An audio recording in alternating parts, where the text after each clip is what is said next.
Hello and welcome back to the channel, where today we're reading chapter 22 of St Matthew's Gospel, and the chapter is headed "The Parable of the Wedding Banquet," and we have some valuable contributions from Bishop Robert Barron um, and Thomas Merton for today's chapter.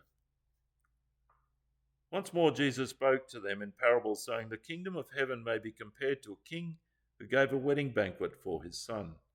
He sent his slaves to call those who had been invited to the wedding banquet, but they would not come. Again, he sent other slaves, saying, 'Tell those who have been invited, look, I have prepared my dinner, my oxen and my fat calves have been slaughtered. Everything is ready. Come to the wedding banquet.' But they made light of it and went away, one to his farm, another to his business, while the rest seized his slaves, mistreated them, and killed them. The king was enraged. He sent his troops, destroyed those murderers, and burned their city. Then he said to his slaves, 'The wedding is ready, but those invited were not worthy. Go, therefore, into the main streets. Invite everyone you find to the wedding banquet.' Those slaves went out into the streets and gathered all whom they found, both good and bad, so the wedding hall was filled with guests. When the king came in to see the guests, he noticed a man there who was not wearing a wedding robe. He said to him, 'Friend, how did you get in here without a wedding robe?' He was speechless. The king said to the attendants, 'Bind him hand and foot and throw him into the outer darkness, where there'll be weeping and gnashing of teeth. For many are called, but few are chosen.' Then the Pharisees went and plotted to entrap him in what he said. So they sent their disciples to him, along with the Herodians, saying, 'Teacher, we know that you are sincere and teach the way of God in accordance with truth, and show deference to no one, for you do not regard people with partiality. Tell us then what you think. Is it lawful to pay taxes to the emperor or not?' But Jesus, aware of their malice, said, 'Why are you putting me to the test, you hypocrites? Show me the coin used for the tax.' And they brought him a denarius. Then he said to them, 'Whose head is this, and whose title?' They answered, 'The emperor's.' He said to them, 'Give therefore to the emperor the things that are the emperor's, and to God the things that are God's.' When they heard this, they were amazed, and they left him and went away. The same day, some Sadducees came to him, saying, 'There's no resurrection.' They asked him a question, saying, 'Teacher, Moses said, if a man dies childless, his brother shall marry the widow and raise up children for his brother. Now there were 7 brothers among us. The first married and died childless, leaving the widow to his brother. The second did the same, so also the third down to the 7th. Last of all, the woman herself died. In the resurrection then, whose wife of the 7 will she be? For all of them had married her.' Jesus answered them, 'You are wrong, because you know neither the Scriptures nor the power of God. For in the resurrection they neither marry nor are given in marriage, but are like angels in heaven. And as for the resurrection of the dead, have you not read what was said to you by God? I am the God of Abraham, the God of Isaac, and the God of Jacob. He is God not of the dead, but of the living.' When the crowd heard it, they were astounded at his teaching. When the Pharisees heard that he had silenced the Sadducees, they gathered together, and one of them, a lawyer, asked him a question to test him. 'Teacher, which commandment in the law is the greatest?' He said to him, 'You shall love the Lord your God with all your heart, with all your soul, and with all your mind. This is the greatest and first commandment. And the second is like it. You shall love your neighbor as yourself. On these 2 commandments hang all the law and the prophets.' Now, while the Pharisees were gathered together, Jesus asked them this question, 'What do you think of the Messiah? Whose son is he?' They said to him, 'The son of David.' He said to them, 'How is it then that David by the Spirit calls him Lord, saying, the Lord said to my Lord, sit at my right hand until I put your enemies under your feet.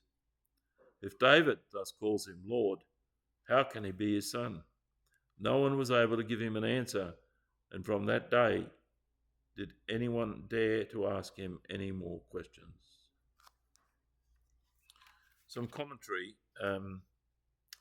First from Bishop Barron, headed You're Invited to a Wedding, in relation to verses 1 to 14. Jesus likened the kingdom of heaven to a king who gave a wedding feast for his son. Notice that the Father, representing God the Father, is giving a banquet for his Son, God the Son, and bride, the church. Jesus is the marriage of divinity and humanity, and we as followers are invited to join in the joy of this union. The joyful intimacy of the Father and Son is now offered to us to be shared. Listen to Isaiah to learn the details of this banquet. On this mountain, the Lord hosts will make for all peoples a feast of rich food, a feast of well-aged wines, of rich food filled with marrow, of well-aged wines strained clear.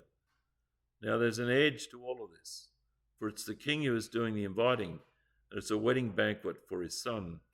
We can see how terribly important it is to respond to the invitation of the King of Kings. We have heard the invitation of God to enter into intimacy with him, to make him the center of our lives, to be married to him in Christ, and often we find the most pathetic excuses not to respond. And again from Bishop Barron in relation to verses 15 to 22, everything belongs to God. The Pharisees try to catch Jesus on the horns of a dilemma. Is it lawful to pay taxes to the emperor or not? If he says yes, he will anger the crowds. If no, he will anger Rome. Jesus deftly escapes from the trap with one of his famous one-liners. Give therefore to the emperor the things that are the emperor's, and to God the things that are God's. Clever, but much more than merely clever. In some ways, it's the implicit resolution of this very vexing problem. We should not read this one-liner as though there's a clearly demarcated political realm that belongs to the Caesars of the world, and a clearly demarcated spiritual realm that belongs to God.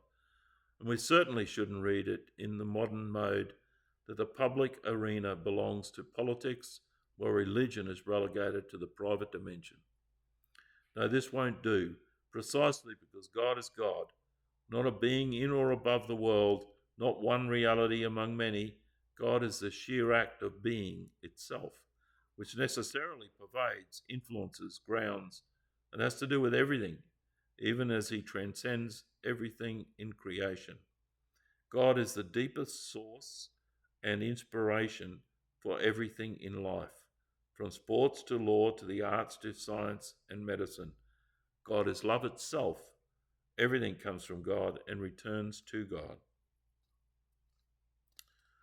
And finally, from Thomas Merton in relation to verse 32, the God of Abraham, Isaac, and Jacob. The God of the philosophers lives in the mind that knows him, receives life by the fact that he is known, lives as long as he is known, and dies when he is denied. But the true God, whom the philosophers can truly find through their abstractions, if they remember their vocation to pass beyond abstractions, gives life to the mind that is known by him. Therefore Jesus said, the God of Abraham, the God of Isaac, the God of Jacob, is God not of the dead, but of the living. So true is it that the Lord is the living God, that all those whose God he is will live forever, because he is their God. Such was the argument that Jesus gave to the Sadducees, who did not believe in the resurrection of the dead. If God was the God of Abraham, then Abraham must rise from the dead. No one who has the living God for his Lord can stay dead. He is our God only if we belong entirely to him. To belong entirely to life is to have passed from death to life. Thanks for listening.